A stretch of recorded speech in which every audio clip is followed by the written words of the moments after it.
Com o slogan AMB para os magistrados, Justiça para o Brasil, Juiz Forte, Brasil Melhor, o juiz paranaense Roberto Portugal Bacelar é o candidato da situação à presidência da Associação dos Magistrados Brasileiros, marcado para o dia 22 e 23 de novembro. Se eleito, Bacelar irá comandar uma das principais associações de magistrados, que congrega 36 associações regionais, sendo 27 juízes estaduais, 7 de trabalhistas e 2 de militares. Ao todo, são 14 mil associados, incluindo também magistrados federais. Ainda sem a definição de quem são os 11 vice-presidentes que comporão a sua chapa, Bacelar lançou oficialmente sua candidatura no último dia 12 de agosto, aqui em Brasília. Com mais de 20 anos de experiência profissional, o juiz Bacelar é mestre em Direito pela PUC e presidiu a Associação dos Magistrados do Paraná, AMAPAR, em 2002 e 2003. Hoje é diretor-presidente da Escola Nacional de Magistratura e coordenador nacional do programa Cidadania e Justiça. Também se aprende na escola da AMB. E nós recebemos hoje o juiz Roberto Portugal Bacelar para o nosso tradicional bate-papo. Doutor, boa tarde. Boa tarde, um prazer estar aqui com os ouvintes. Muitíssimo obrigado pela sua presença aqui nos estúdios do Superior Tribunal Militar. Doutor, qual é o papel da Associação de Magistrados Brasileiras?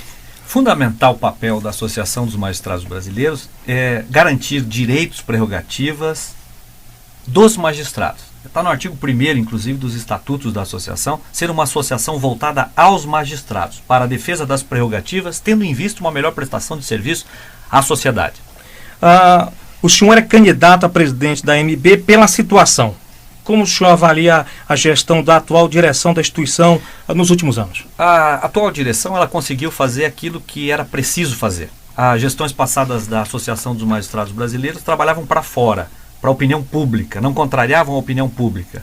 Calandra, como presidente da Associação dos Magistrados Brasileiros, trouxe a associação para os magistrados, cumprindo aquilo que foi a sua primeira pergunta. Qual a finalidade principal de uma associação de magistrados? Defender garantias, prerrogativas e direitos de magistrados, tendo em vista uma melhor prestação de serviços à sociedade. É isso que dá nome à nossa chapa. AMB para os magistrados, Justiça para o Brasil. Tendo um juiz forte, nós vamos ter um país melhor.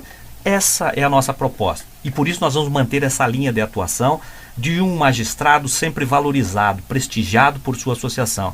Em todos os momentos nós vamos prestigiar garantias, direitos e prerrogativas dos magistrados, porque um juiz forte vai fazer com que nós tenhamos um país melhor. O senhor vê alguns pontos fracos que possam ser melhorados dessa atual gestão? Sempre. Todas as gestões, as passadas, como eu fiz a crítica aqui, que voltou-se para fora e não se preocupava com os direitos e prerrogativas dos magistrados. Gestões passadas que tinham vergonha de defender o juiz, quando o juiz era acusado algumas vezes até injustamente. Gestões passadas que pregaram a extinção da justiça militar, por exemplo, sem nenhum fundamento razoável, que trabalharam contra a justiça militar e que hoje mudaram de posicionamento e trabalham agora dizendo que são a favor da justiça militar. Eu sempre defendi a valorização da justiça e do poder judiciário. Sempre defendi a justiça militar, essa justiça especializada que presta um serviço público essencial para a população. É uma justiça ágil, é uma justiça que presta um serviço que efetivamente precisa prestado por alguém que é especializado na área.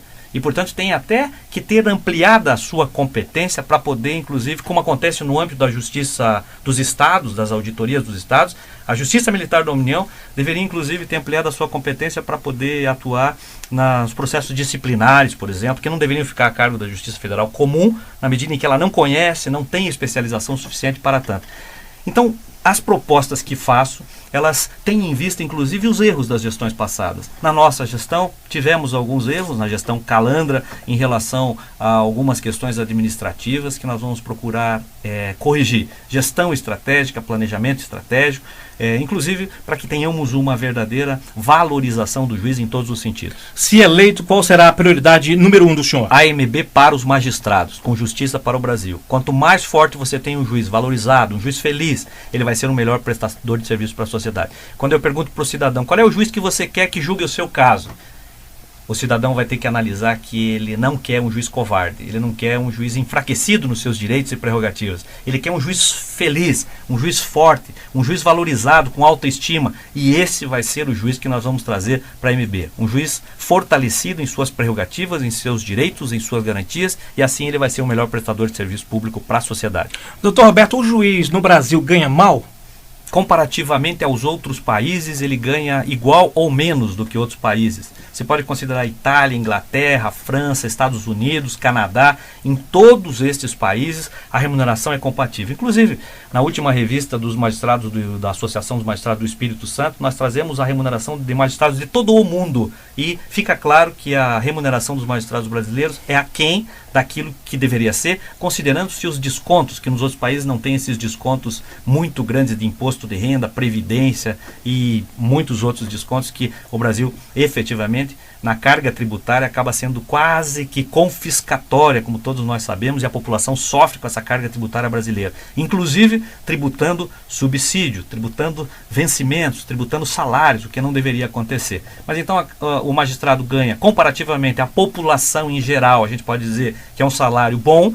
Agora, se você comparar com a iniciativa privada, com cargos semelhantes da iniciativa privada, chefes, advogados, másteres de grandes empresas, nós ganhamos muito menos do que esses advogados ganham. Diretores de empresa ganham muito mais na iniciativa privada do que ganha o magistrado no país. Talvez por isso estejam sobrando 4.000 vagas de magistrado no país, e nós precisamos resgatar essa valorização do magistrado para que nós possamos ter efetivamente o melhor prestação de serviço para a população. E o senhor, se eleito for presidente da MB, o senhor tem uma proposta concreta para poder dar um upgrade nesse aumento salarial? São várias as ações que nós vamos ter que tomar para tentar reverter essa situação. A primeira delas é cobrar do Supremo Tribunal Federal, que é o tribunal mais importante do país. O Supremo Tribunal Federal deve fazer cumprir a Constituição da República.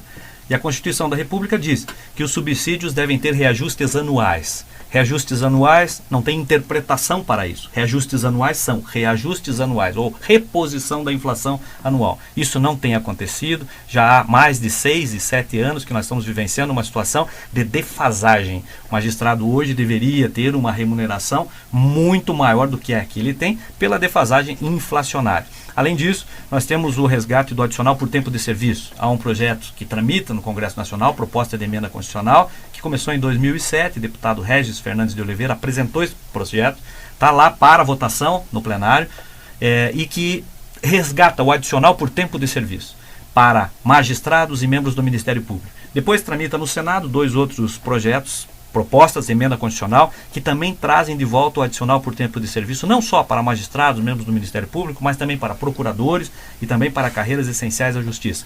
Nós temos de trabalhar para que o adicional por tempo de serviço funcione.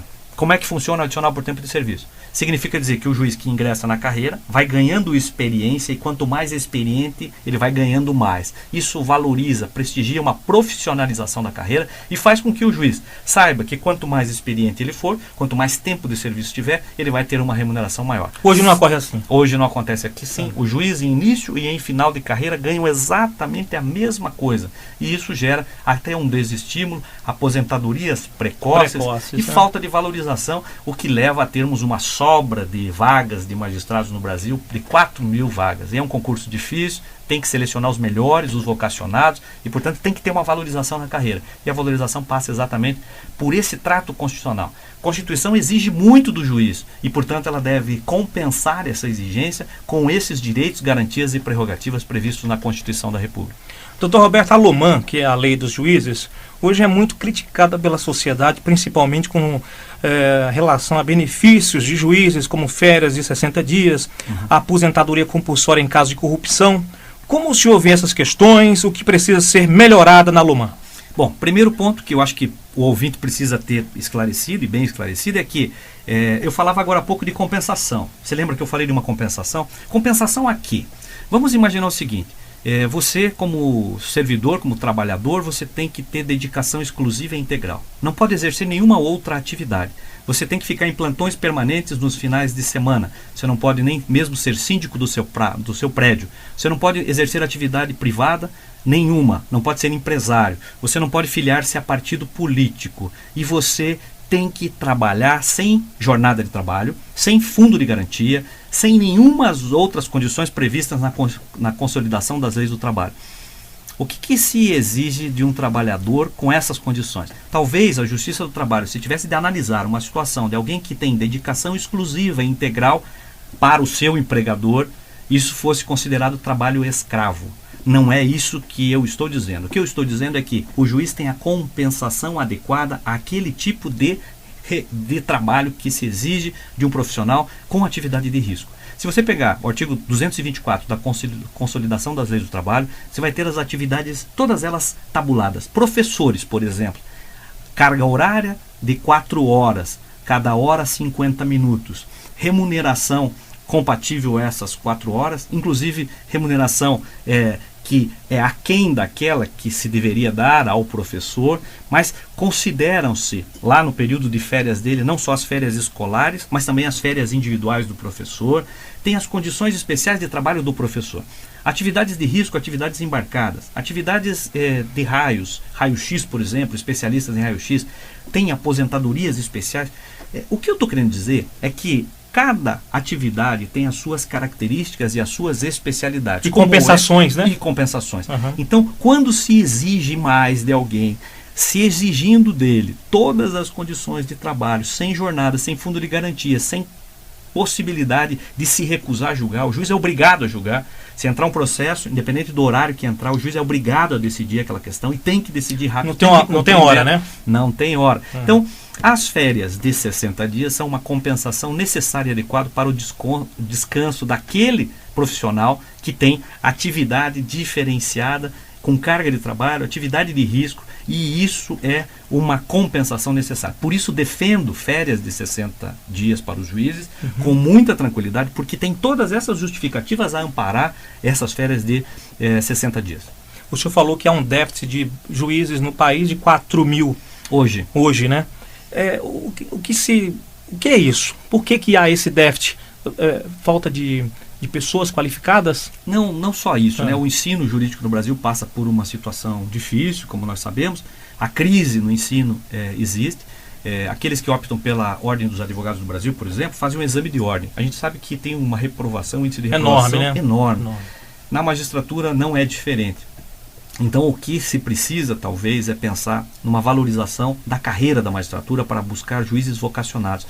Mas, para isso, para que eu tenha um juiz independente, um juiz que vai julgar independente de ser poderoso, de ser rico, de ser pobre, aquele juiz que vai efetivamente se preocupar com a justiça, precisa ser um juiz independente. E independência não acontece assim. Independência é alguma coisa que você tem que dar garantias e prerrogativas para que a independência possa se exercitar. Alguém que não ganha suficientemente, razoavelmente bem para desempenhar uma função, que julga casos, inclusive contra o governo, seja da União, seja dos estados, seja o governo municipal, tem de ter independência econômica, tem que ter independência de trato, de trabalho, funcional, tem que ser uma pessoa valorizada. E efetivamente, para que você tenha esse profissional valorizado, você tem que garantir a ele prerrogativas.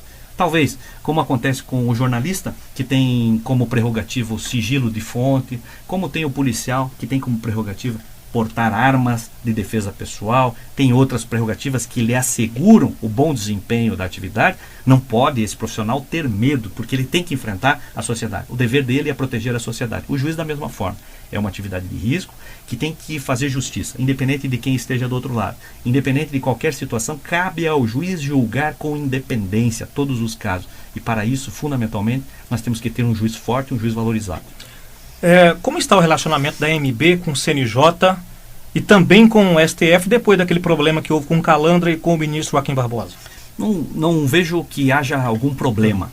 Penso que, se for eleito presidente, vou ser eleito com muita humildade, com muita tranquilidade, com muito trabalho, com muita determinação. Tem que ser um relacionamento com o respeito devido e a firmeza necessária. Então, a partir do momento que o ministro do Supremo Tribunal Federal, que é o ministro que tem por dever fazer cumprir a Constituição, tem por dever fazer cumprir as normas legais e defender todos os direitos dos cidadãos brasileiros, andar dentro dessa conduta, dentro dessa linha, sabendo que o Conselho Nacional da Justiça é um órgão servo da Constituição, como todos nós somos servos da Constituição, e não houver nenhuma forma de extrapolação de poderes em relação às suas funções, a AMB é parceira do Conselho Nacional de Justiça. A partir do momento que se permitir que o CNJ desconsidere o devido processo legal, a ampla defesa em relação a processos disciplinares em relação a magistrados, a AMB tem por dever atuar, porque nós temos de fazer cumprir a Constituição da República. Qualquer cidadão tem direito de defesa, qualquer cidadão tem direito de ser defendido por todos os meios e a ampla defesa. Se alguém retirar essa condição de qualquer cidadão, a AMB ela deve se insurgir contra isso, porque nós juízes defendemos o devido processo legal e as garantias da ampla defesa. Quando se trata de um juiz, da mesma maneira. O que nós não estamos dizendo é o seguinte: depois de todo o processamento, o juiz foi processado, foi condenado e julgado por qualquer dos crimes, seja crime comum, seja outro tipo de crime, aí o juiz vai cumprir a sua pena como qualquer cidadão. Agora, durante o processamento, deve haver o princípio da presunção de inocência, deve haver a valorização daquele prestador de serviço público e, portanto, que, como todos os demais cidadãos, tem direito à ampla defesa. Quando há divergências entre o CNJ e a AMB, é porque a AMB tem procurado preservar a Constituição da República e coibir abusos por parte do Conselho Nacional de Justiça. Doutor, ainda há pouco o senhor falou sobre a justiça militar, que vez ou outra surge esse assunto de extinção da justiça militar. O senhor já se posicionou a favor da justiça militar. Agora, por que há sempre essa campanha de extinção da justiça militar? Sabe por que eu acho que existe essa campanha? Eu vou falar uma palavra que algumas vezes algumas pessoas interpretam de maneira pejorativa: ignorância. Mas eu vou falar ignorância como quem ignora alguma coisa. Não só no aspecto pejorativo, mas alguém que ignora. Quem não conhece a justiça militar... O meu sogro foi comandante da Polícia Militar do Estado do Paraná.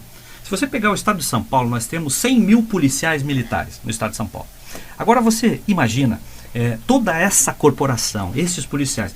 Pega no âmbito da União, as Forças Armadas, e você imagina que a justiça comum pudesse dar conta de resolver, tendo em vista as especialidades da justiça militar, que tem o seu Código Penal Militar, que tem o seu Código de Processo Penal Militar, tem as infrações disciplinares como um todo, que são específicas da função. É muito especializado, né? Muito especializado, e além disso, é de profissionais que têm por dever proteger a sociedade e que não podem ficar aguardando a sobrecarga de processos que existe na justiça comum.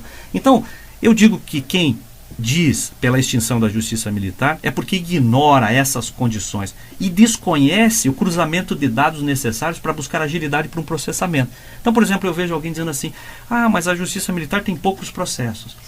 Mas ninguém fala da celeridade da justiça militar e da necessidade de ter celeridade na justiça militar. Uma infração disciplinar não pode ficar aguardando nas prateleiras dos fóruns, aguardando a tramitação regular dos processos. Por isso, a justiça militar, com a sua especialização, ela tem de continuar existindo. Inclusive, tem de ter ampliadas as suas competências para que ela possa, com melhor propriedade do que a Justiça Federal comum, por exemplo, julgar os casos das infrações disciplinares. Como já acontece na Justiça das Auditorias Militares dos Estados. Da Polícia Militar, né? Exatamente. Então, me parece que há necessidade de passar informações. Esses dados que o Conselho Nacional de Justiça traz são dados que sozinhos eles não dizem nada. Investir na justiça é um investimento a uma prestação de serviço público essencial à população. A disciplina é fundamental na justiça militar e, portanto, os tribunais militares é que impõem essa disciplina e essa agilidade nos julgamentos. E, portanto, não pode haver o mesmo critério que avalia número de servidores, número de processos, porque nós temos de investir. É um investimento na segurança da população do Brasil. É um investimento na proteção do nosso país, quando se trata da justiça militar da União. E, portanto, nós não podemos brincar com essa questão.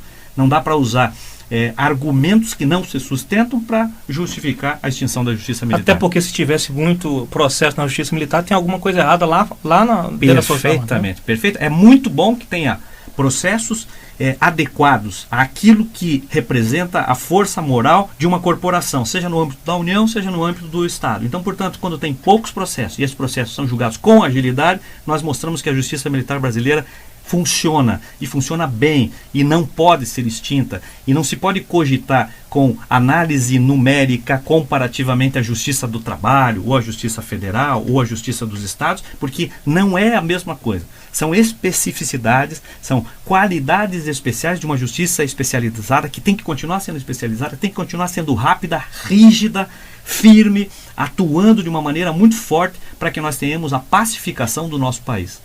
Ainda no âmbito da Justiça Militar, como é que o senhor vê a lista sextupla apresentada pela OAB Federal ao STM para formar uma lista tríplice, como ocorre nos tribunais brasileiros e hoje não ocorre para indicação de ministro do STM?